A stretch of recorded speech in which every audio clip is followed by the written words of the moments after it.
Good morning, everybody. We got some cruise news for you. All right. Now, this is going to crack you up. NCL has to pay over $110 million to Cuba because something that happened in 1960. And there's damages occurred to this port. It's some kind of seizure during the war damage.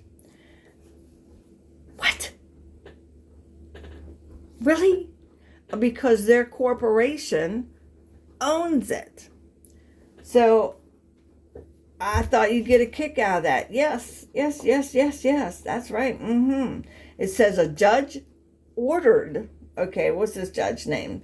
The judge ordered Norwegian Cruise Line, NCL, to pay $110 million in damages for the use of the port in Cuba. The government advocate in 1960, the U.S. judge ruled that Friday milestone for Cuba Americans seeking compensation for Cold War era asset seizures. What? Oh, it ain't born yet. Okay, so what?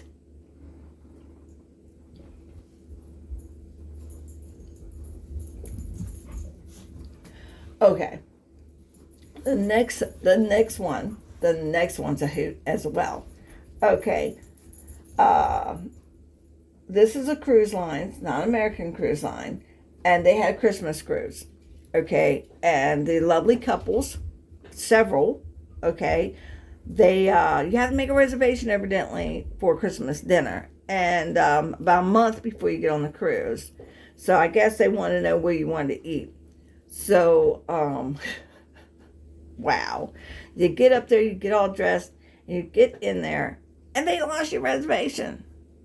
What do? So you sit around. They didn't get any food until 11 p.m. that night.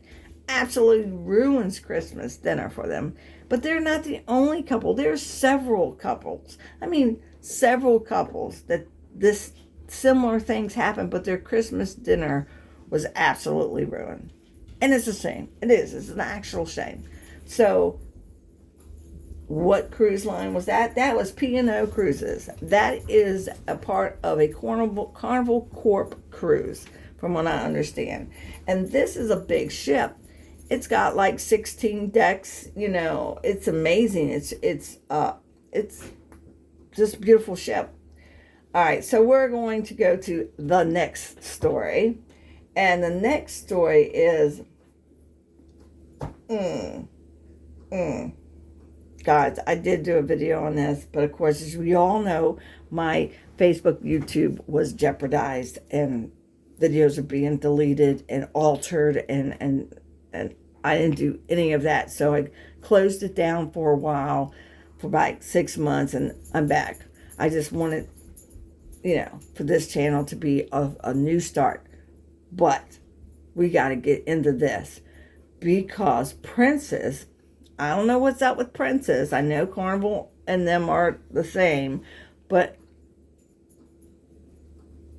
okay, somebody was going on a 12-day Christmas cruise. They went to the port, and they were denied access. What happened was they called up, and they said, hey, my passport is about to expire. Well, one is, I'm always up on my passport. Okay, big thing.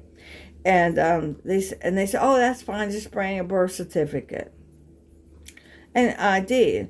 Well, they were denied boarding. Okay, they were denied boarding.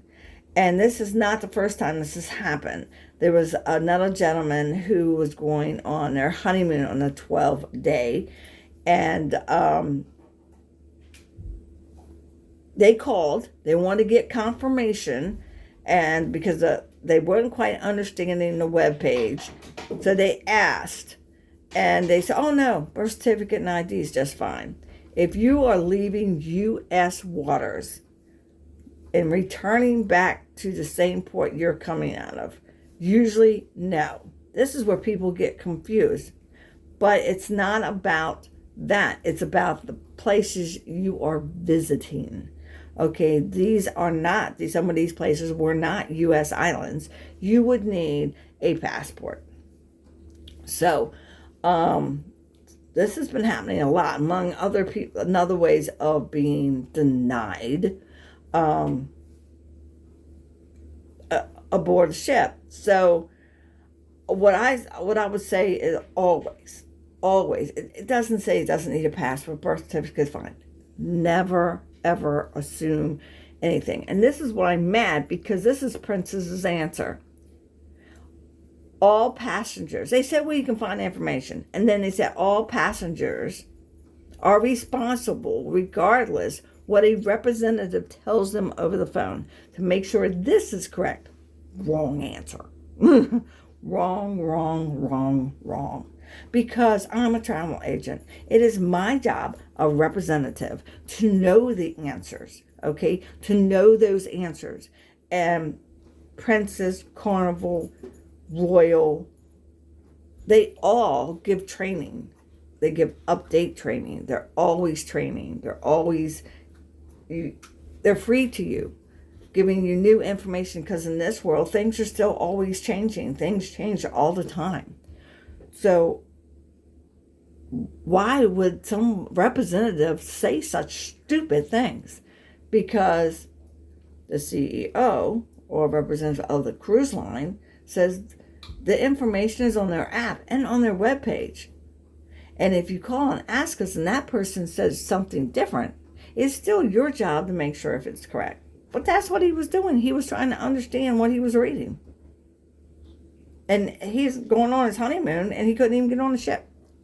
So it is the representative who answers that call to know all of the information, and should not said that. So hold on, let me check for you. That's what that representative for Princess Cruise Lines should have said. And another representative should never have said, it is the passenger's responsibility.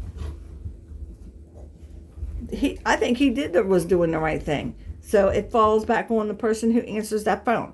So, and I don't care. That person who takes that call to give that information, it's their fault. He or she's fault. Because as a travel agent, it is my job to make sure I am up on that information. And if someone asks me that, first thing I'm going to do is go right here. Okay? Right here. I'm going to click here. It's easy, Go to my page. There it is. There's my booking page. That's right. You can book your stuff off my page. All right. And then I can just go into my information and boom. There it is. So why couldn't they do it? See how quick I did it? Why couldn't they do it? And they possibly have better things. So that is cruise news today. And if you don't mind, and if you miss me, or if you come across this, because, please hit like, subscribe, and check out my Facebook page, Cruising with Donna. So I hope to have more information there, and I hope to have some more informal videos for you here. So ta-ta for now. See ya.